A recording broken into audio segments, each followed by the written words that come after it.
Olá, você acompanha agora o Univerciência, o primeiro programa brasileiro de TV e internet, produzido por meio da colaboração entre emissoras e universidades públicas nordestinas. Veja as pesquisas produzidas no Nordeste que vamos conhecer hoje. Novo tipo de iogurte à base de cogumelo é criado na Bahia.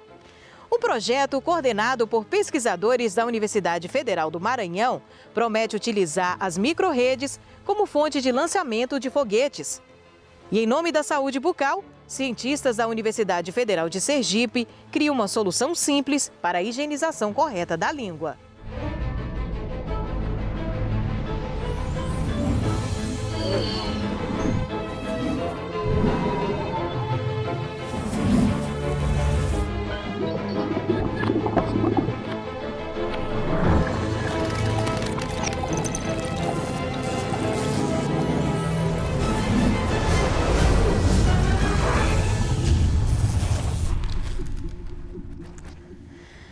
O cogumelo começa a cair no gosto do brasileiro. O estado da Bahia é responsável por alguns produtos criados à base desse alimento. Recentemente, você viu aqui no Univerciência uma pesquisa da Universidade Estadual do Sudoeste da Bahia que descobriu o potencial nutritivo do fungo para enriquecer a granola. Dessa vez, no Instituto Federal Baiano, criou-se um iogurte feito com pó de cogumelo. O alimento altamente nutritivo promete diversos benefícios à saúde. No Brasil, a gente tem, em média, segundo dados do IBGE de 2020, que cada brasileiro consome por ano em torno de 160 gramas de cogumelos comestíveis. 160 gramas, repito. Enquanto que países orientais como China, Itália, Espanha, Japão já introduzem isso desde muito cedo na sua dieta. Tanto é que, por ano, um habitante chinês, por exemplo, consome 8 quilos de cogumelos comestíveis. Então, por trás da pesquisa, que tem um viés também econômico, tem também essa finalidade de estimular o maior consumo dos cogumelos comestíveis pelo potencial que esses cogumelos têm de melhorar o nosso sistema imunológico, fornecer nutrientes que são importantes para o nosso desenvolvimento. Então, tem essa finalidade também de enriquecer uma bebida que já é tradicionalmente já faz parte da nossa dieta, que é o iogurte. Então, adicionamos o iogurte, ao iogurte adicionamos o cogumelo e aí a gente tem essa bebida que foi patenteada, que é o iogurte adicionado de cogumelo desidratado em pó.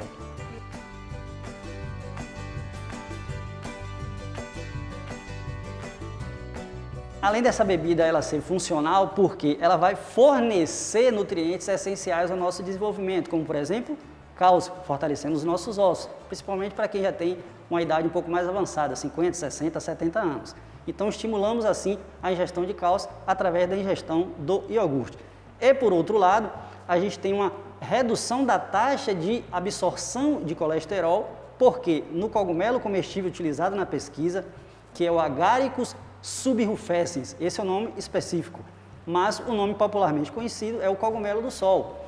Então nós temos aí a presença de um polissacarídeo chamado beta-D-glucana, que estimula o nosso sistema imunológico, reduz a taxa de absorção de colesterol, estimula o bom funcionamento do sistema imunológico e, consequentemente, a gente tem uma redução de doenças cardiovasculares, melhorando muito a vida daquelas pessoas que têm o hábito de ingerir os cogumelos comestíveis. Então, como uma forma de a gente utilizar melhor esse cogumelo, a gente desidrata, a gente retira a água, porque o cogumelo ele tem alto teor de umidade, e associado a isso daí, a gente tritura, transformando, como vocês podem ver aqui, num composto farináceo, um pó. Aí sim ele tem uma viabilidade maior, uma durabilidade maior e a gente pode utilizá-lo adicionando ao iogurte.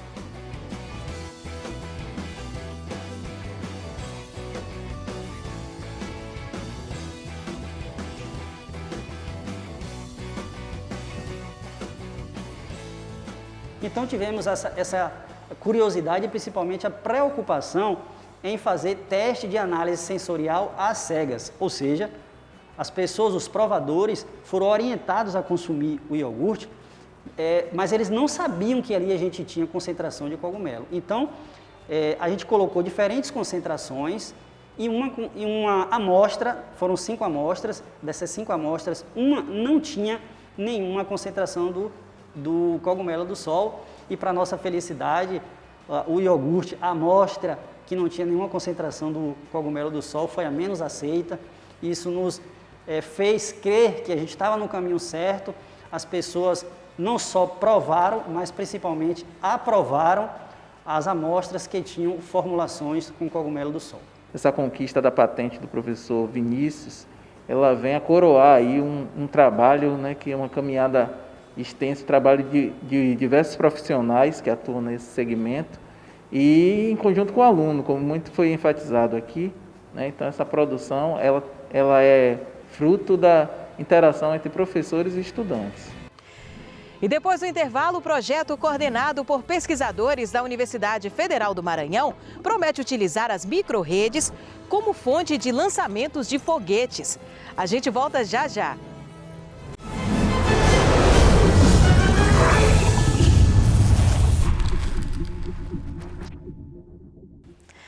Micro-redes são definidas como uma rede de distribuição de energia elétrica que pode operar isoladamente do sistema de distribuição, atendida diretamente por uma unidade de geração distribuída. Fazendo uso dessa tecnologia, pesquisadores da Universidade Federal do Maranhão desenvolveram um projeto para o Centro de Lançamento de Foguetes de Alcântara. A participação do Instituto de Energia Elétrica da Universidade neste projeto consolida o grupo como pioneiro em pesquisa aplicada nesta área no Brasil.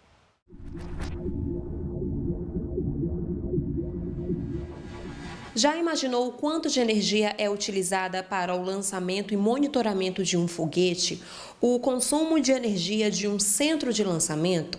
Pensando nisso, a Universidade Federal do Maranhão desenvolve, em parceria com a Equatorial Energia, um projeto que dá ao Centro de Lançamento de Alcântara modernização tecnológica.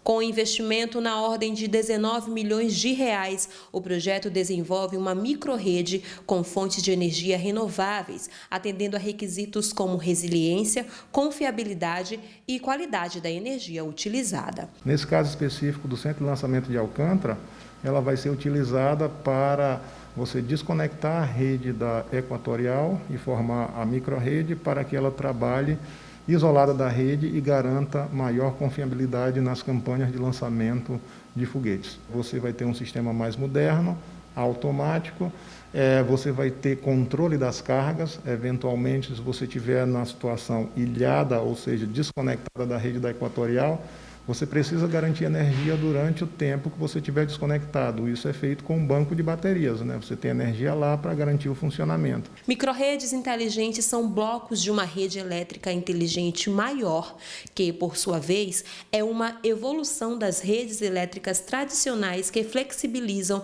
as relações entre consumidores e fornecedores de energia, permitindo benefícios técnicos e econômicos para todos os seus agentes. No laboratório do Instituto de Energia Elétrica da UFMA, observamos uma pequena amostra de como a microrrede será montada em Alcântara. 7 professores e 6 alunos desenvolvem o projeto, que tem duração de 30 meses. Uma nova área de conhecimento aqui, fundamentalmente na área de pesquisa, desenvolvimento, formação de recursos humanos, engenheiros para trabalhar nessa área, que é uma área hoje extremamente importante você colocar baterias para garantir estabilidade da rede em caso de geração fotovoltaica, geração de turbina eólica. Então, todo um conhecimento na área de pesquisa, especificamente nessa área, vai ser desenvolvido para cá. Estudar o universo pode nos ajudar a solucionar alguns mistérios que até hoje existem para a ciência, como a formação dos planetas, suas características, entre tantas outras coisas. A Universidade Federal do Rio Grande do Norte, atualmente, integra um consórcio internacional para a construção de um novo instrumento de pesquisa astronômica, a fim de descobrir novos planetas com características semelhantes à Terra.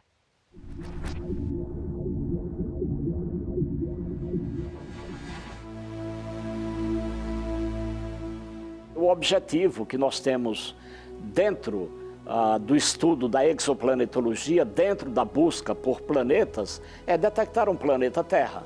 Claro, é importante a detecção de outros planetas, de todos os tipos, tamanhos, temperaturas e composição e característica, porque isso vai aumentar as estatísticas para nós entendermos como é que o mundo planetário lá fora é constituído. Em 1995, houve um momento decisivo na minha vida, foi quando Michel Mayor anuncia a descoberta do seu primeiro exoplaneta, ou seja, a descoberta do primeiro planeta fora do sistema solar, planeta esse orbitando a estrela 51 Pégasus, ou seja, uma estrela que fica na constelação Pégasus, né? E que tem características parecidas, inclusive, com o nosso Sol. Passados 26 anos desde a descoberta que rendeu um prêmio Nobel ao pesquisador Michel Mayor, o professor José Renan, da Universidade Federal do Rio Grande do Norte, segue nos estudos sobre esses novos mundos no cosmo, os exoplanetas, aqueles encontrados fora do sistema solar. Em torno de 2010, eu recebi o convite para participar do desenvolvimento de um instrumento que a astronomia sonhava com ele, um instrumento chamado pente de frequências laser, que na realidade funciona como um calibrador. Todo instrumento eletrônico que é concebido, construído, ele precisa de padrões de calibração. Esta câmera que está nos registrando aqui, ela foi desenvolvida, ela foi concebida através de padrões de calibração, para ver se o brilho dela, a precisão dela, a resolução dela.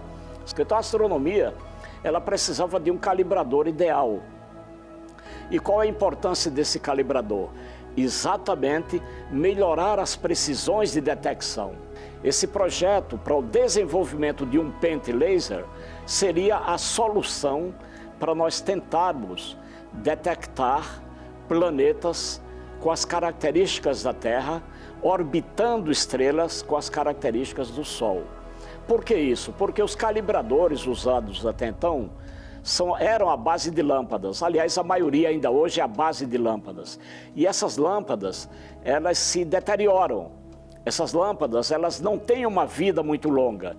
E o que se precisa para você medir com altas precisões, medidas em astronomia, é exatamente você ter calibradores que tenham vida longa e que ofereça uma confiabilidade em precisão muito mais do que as lâmpadas. Hoje já são 20 planetas descobertos em torno das mais diferentes tipos de estrelas, com um detalhe importante: somente nos últimos 12 meses nós descobrimos 10 novos planetas. Com esses números, nós colocamos a nossa UFRN como sendo a instituição brasileira que está no topo da exoplanetologia, no topo das descobertas de planetas extraterrestres. Mais recentemente, a UFRN passou a integrar um novo consórcio internacional para a construção de um novo instrumento que visa possibilitar a busca pelos chamados novos planetas Terra.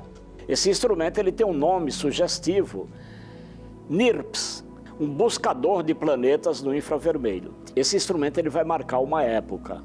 Muito provavelmente, se até agora nós descobrimos 20 planetas em 10 anos, muito provavelmente, a partir de março de 2022, nós vamos descobrir pelo menos um planeta por mês. O próximo projeto do núcleo, coordenado pelo professor Renan, envolve a participação na construção de um supertelescópio. O pesquisador acredita em um futuro cheio de possibilidades e descobertas na área. Está em construção, pelo ESO, um telescópio de 39 metros do seu espelho principal. Nós somos então convidados agora a dar um passo maior para participar de um projeto de construção de um espectrômetro que tem o nome de HIRIS, que é, traduzindo em bom português, é um espectrômetro de alta resolução para esse telescópio de 39 metros. Constituímos um consórcio internacional com 18 institutos da Europa, mais um instituto americano, mais um instituto canadense e, obviamente, a nossa UFRN fazendo parte. Com esse instrumento chamado HIRIS espectrômetro, nós vamos conseguir mostrar se esses planetas eles têm uma atmosfera idêntica à nossa, uma atmosfera que contém os ingredientes que nós encontramos aqui Ingredientes esses indicativos de atividade biológica, de atividade de vida. Esse é o grande trunfo da ciência, digamos. Trabalhar para a sociedade sabendo que os seus produtos, sejam eles produtos da ciência fundamental, como é a astronomia, ou de ciência aplicada, mais cedo ou mais tarde serão transformados em produtos para a sociedade. Talvez a contribuição mais sensacional é minimizar a ignorância humana, contribuir para minimizar a ignorância humana. Conhecimento não tem preço, seja ele de qual tipo, a quantidade. O importante é você trazer, produzir o conhecimento que aniquila trevas. É esse que é um grande esforço da ciência. Nós temos uma questão fundamental que terá grande impacto para a humanidade, grande impacto para a sociedade, em qualquer lugar do planeta. É a perspectiva de nós respondermos à questão: estamos nós sozinhos no cosmos? E daqui a pouco a gente está de volta para apresentar um dispositivo simples que promete uma higienização eficaz da nossa língua. É depois do intervalo.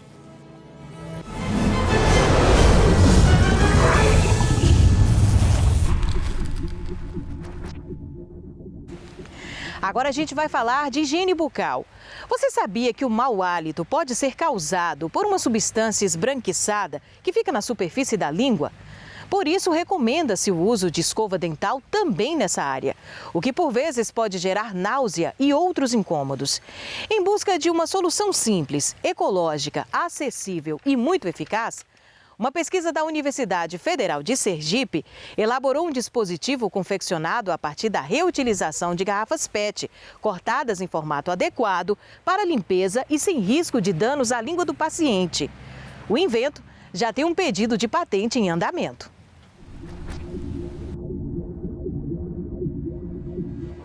Nós recomendamos em alguns pacientes a limpeza da língua para controle da halitose intraoral. A principal causa desse tipo de halitose é a saburra lingual. Essa saburra é uma cobertura esbranquiçada que fica na superfície da língua, no dorso da língua, que todo mundo forma. Pessoas que naturalmente têm hábitos de higienização, mesmo que não escovem a língua, elas podem não ter alteração de hálito, porque ao falar, essa saburra é normalmente removida com a alimentação, com a ingestão de líquidos, ela é naturalmente removida. Porém, se eu tenho algum processo aí, pode alterar esse equilíbrio, então há uma formação de maior quantidade de saburra e eu posso precisar higienizar essa língua para controlar a formação desses compostos mal cheirosos. No mercado já existe há algum tempo alguns dispositivos para a limpeza da língua. Então eles podem ser de vários desenhos, de várias formas,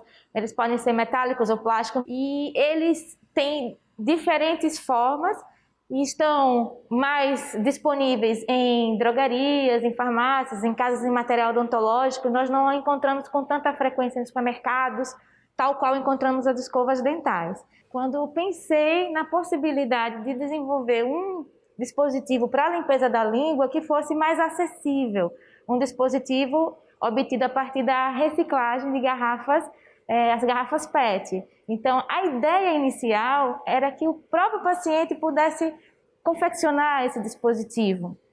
Porém, com o desenvolvimento do trabalho do PIBIC, vimos que não seria possível, porque poderia pôr em risco, por conta da superfície desse dispositivo, poder ser danosa para a superfície da língua, tinha que ser um processo de confecção mais elaborado. E aí já tinha esse raspador desenvolvido por professora Mônica, que é um raspador feito a partir de garrafas PET, material reciclável, e aí a gente buscou comparar o raspador, que a gente chamava de raspador PET, e o raspador de um desenho comercial. Então a gente resolveu comparar os dois para ver se eles teriam a mesma efetividade na redução da halitose. O paciente fazia uso tanto aqui na clínica, quanto ele fazia o uso durante 7 dias em casa, de cada um dos modelos, para poder justamente desenvolver essa percepção e poder responder a escala no último dia de uso. E aí a gente percebeu que realmente eles têm dados muito semelhantes. A única diferença era só na facilidade de utilizar, que o paciente ainda tinha um pouquinho de preferência pelo modelo comercial. Só que ao mesmo tempo a gente percebeu que era uma questão realmente de hábito. À medida que fosse utilizando, né, iria desenvolver a destreza para os dois modelos. Na sequência, a gente está hoje avaliando esse raspador com o trabalho de Chaline e de Tarcísio, que são alunos do PIBIC, em relação a efeitos na qualidade de vida dos indivíduos após tratamento da halitose intraoral, e pensamos em avaliar em estudos de longo prazo a possibilidade de alguns efeitos adversos para raspadores de uma maneira geral, porque não temos na literatura dados que suportam possíveis efeitos adversos à superfície da língua em relação a essa higiene, né, de um período mais longo usando, quer seja escova dental, quer seja raspador comercial, ou mesmo o próprio raspador que a gente está avaliando, que é o raspador da garrafa PET. O estudo foi iniciado antes da pandemia, com outros colaboradores. A gente daria continuidade nesse ano de 2020 com um número maior de participantes. Aí, como houve a pandemia, as clínicas fecharam e não teve como executar a parte clínica da pesquisa. O meu trabalho de conclusão de curso seria o meu projeto de pesquisa do BIBIC, só que como a gente não conseguiu dar continuidade à pesquisa, agora eu irei fazer uma revisão de literatura sobre os dispositivos para remoção da saburra lingual. A gente vai investigar na literatura todos os dispositivos e também verificar se há efeitos adversos relatados na literatura. Imaginava, como eu falei, eu imaginava que fosse algo que tornasse mais acessível, né? Que a gente pensasse num dispositivo que tornasse o acesso à comunidade de uma maneira geral, principalmente num país em desenvolvimento como é o nosso, onde é difícil acesso aos serviços de saúde, difícil a aquisição mesmo de produtos de higiene, e aí incluímos a própria escova dental. Inicialmente, como eu falei, pensava-se até que o próprio paciente pudesse confeccionar, mas isso vimos que não é possível. Então, talvez algo que pudesse o poder público mesmo se apropriar para poder, assim, confeccionar e fornecer esses dispositivos nos casos dos pacientes que houvesse a indicação para seu uso. Bom, e com esse invento, nós encerramos o Universiência de hoje. Na próxima edição, voltamos com mais pesquisa científica para você. Tchau, tchau e até lá!